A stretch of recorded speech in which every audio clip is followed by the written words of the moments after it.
Del asambleísta Esteban Torres por la provincia del Tungurahua, que nos acompaña esta mañana. Asambleísta, ¿cómo está usted? Buenos días. Buenos días, qué gusto, a las dos. Bueno, está el debate servido, asambleísta. Entiendo que usted está a favor de la vida y cree que este articulado debería ser no aplicado para el informe final. Sí, yo soy uno de los legisladores que está a favor de la vida, estoy en contra total de este proyecto de ley. Sin embargo, y como le he dicho en reiteradas ocasiones, no está en manos ya el destino de este proyecto, sino en la gran mayoría de asambleístas decisos, que yo calculo llegan a un número de 90 a 100 asambleístas que no están ni del lado pro aborto ni del lado pro vida, y que son quienes decidirán el destino y los 70 votos de este proyecto de ley, con un tema que sí ha generado un debate polémico, y es que varios de los que conceptualmente están de acuerdo en el aborto por violación han visto el proyecto de la Comisión de Justicia y han dicho esto es inaudito, un aborto hasta la semana 28 y dejarlo abierto en menores de 18 años sin límite de semanas es algo sin duda inaceptable. Así que si eso de alguna manera no se arregla, no se coge, no se baja, no sé si existan realmente los 70 votos para aprobar esta ley, porque además muchos están sintiendo aquí es que ya no se trata de legislar a favor de personas que pudieron haber experimentado una violación, sino de imponer una agenda, algo que nosotros denunciamos desde hace mucho tiempo, una que busque el aborto libre, sin ningún tipo de límites, y que hoy de alguna manera se ha evidenciado ya con el texto que estas organizaciones abortistas trabajaron con la Defensoría del Pueblo, con lo que pasó en el primer debate y con lo que está pasando ya en el texto segundo debate. Asambleísta, pero claro, la Corte Constitucional dejó abierto porque en su sentencia dice que esta Corte, entre comillas, lo cito, no está en capacidad de poner una temporalidad a la interrupción del embarazo. Claro, allí es que viene este tema numérico, si a las 22, a las 26, a las 28. Dicen las asambleístas proponentes que es un máximo de 28 semanas. Pero vamos, que ninguna mujer que ha sido objeto de un terrible acto como la violación va a esperar 28 semanas. Es decir, peor una niña, una menor de edad, donde el tema es mucho más traumático. ¿Qué tan complicado va a ser legislar para que no queden abiertas estas interpretaciones y usted, como bien dice usted, no sea utilizado por algunos movimientos que buscan, como dice usted, agenda propia? A ver, aquí la Corte Constitucional lavó un poco las manos, quiso como legislador y al final en ciertos detalles se cuidó. El no fijar semanas es evidente que no podía, porque eso es algo que hace un legislador, y con esta Corte, que en muchos momentos exceden sus facultades, sin duda hemos llegado a confundirlo con un legislador. Pero, ¿qué dijo básicamente ese dictamen de la Corte Constitucional? Asamblea, fíjese, no deje abierto el plazo. Con este proyecto de ley está incumpliendo la Comisión de Justicia con la Corte, porque incluso en casos de violación a menores de 18 años tenía que fijar una semana. Segundo punto, lo que dice la Corte, que es otro de los puntos complicados, delimite o manifieste cómo se va a demostrar que existió la violación para acceder al aborto. ¿Qué ha puesto la Defensoría del Pueblo en su proyecto? Llenar formulario carcoso y simple en un centro de salud. ¿Qué ha dejado la Comisión de Justicia? Lo mismo. Cuando la Corte Constitucional le dijo necesito por lo menos una denuncia, una declaración jurada, algo que de alguna manera demuestre, porque estamos hablando de un delito autónomo. Si la ley fuera distinta, entonces fuera aborto libre. Si usted tenga que de ninguna manera demostrar algo de por medio. Pero estamos hablando del aborto por violación, usted está hablando de un delito que de alguna manera tiene que manifestar. No puede ser solo en un formulario. Pero no han modificado ese punto, eso se mantiene para el segundo debate. Y como le digo, esto no depende de mí, va a depender de los asambleístas que están indecisos, y la gran mayoría de asambleístas indecisos ven estos dos nudos sin solución. Yo no sé si para el segundo debate vayan a hacer algo distinto para cambiar ya temas. Asambleísta, me gustaría aprovechar su presencia y también consultarles sobre otros dos proyectos que están siendo analizados, discutidos, porque ha demorado tanto el primer debate de la ley de comunicación, y además, yo no sé si se mantiene tal cual algunos de los lineamientos del espíritu de la ley, que vamos, no busca censurar ni coartar la libertad de prensa, pero sí poner ciertas limitaciones. Es evidente, yo veo con buenos ojos la reforma a la ley de comunicación que se presentó en un principio de una vertiente presidencial, luego pues, se juntó con proyectos ante las deficiencias que tiene ese. Pero ¿qué es lo que deberíamos buscar ya en resumen con la nueva ley de comunicación? Sacar del ámbito penal cualquier responsabilidad por la emisión de una comunicación, porque discúlpeme, aquí como hay buenos políticos, así como hay buenos futbolistas y malos futbolistas, también buenos periodistas y pésimos periodistas que además endilgan sentimiento de delitos a personas. A mí mismo me ha pasado con periodistas. Pero en conclusión, ¿qué es lo que tiene que pasar en presión?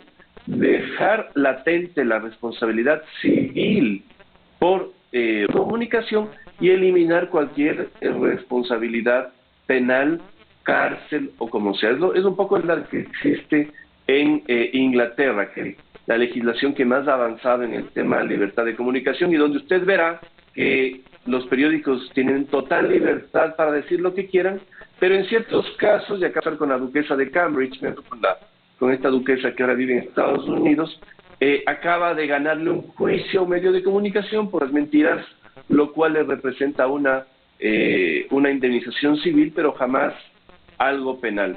Eso es, creo, el estándar que se tiene que adoptar en el Ecuador, y por ahí va el proyecto que se está discutiendo en la Asamblea, por eso lo veo, como le digo, como es.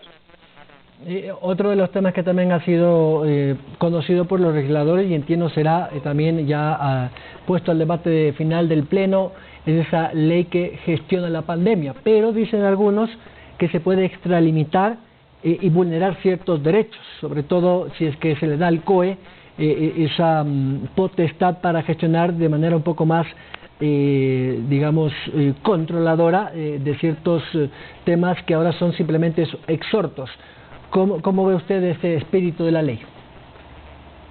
Bueno, yo fui a voces críticas con esa ley, porque si bien reconozco el espíritu positivo de aquellos legisladores que ante la ausencia del proyecto de ley que debía presentar el Ejecutivo por dictamen de Corte Constitucional, ellos se vienen para decir, tenemos que poner esta ley. Sin embargo, hay muchos excesos que se tienen que corregir. Esta ley se están extralimitando y dándole facultades al COE, incluso para violar domicilio. Eso es como ámbito, como objeto de la ley. Así que creo que hay un sinnúmero de excesos, de errores, muy para comerciantes informales que no sé cómo les van a dar, que llegarían hasta los $2.500, multas para pequeños y medianos negocios llegarían hasta los $3.400. Si algo tiene que hacer una ley gremia es precisamente delimitar qué facultades tiene y qué límites tiene. Eso tiene que ser una ley. No tiene que irse a tratar sanciones draconianas y a romper una serie de derechos como el de la inviolabilidad del domicilio, que tiene un raigambre de muchísimos años en las constitucionales de todo el mundo.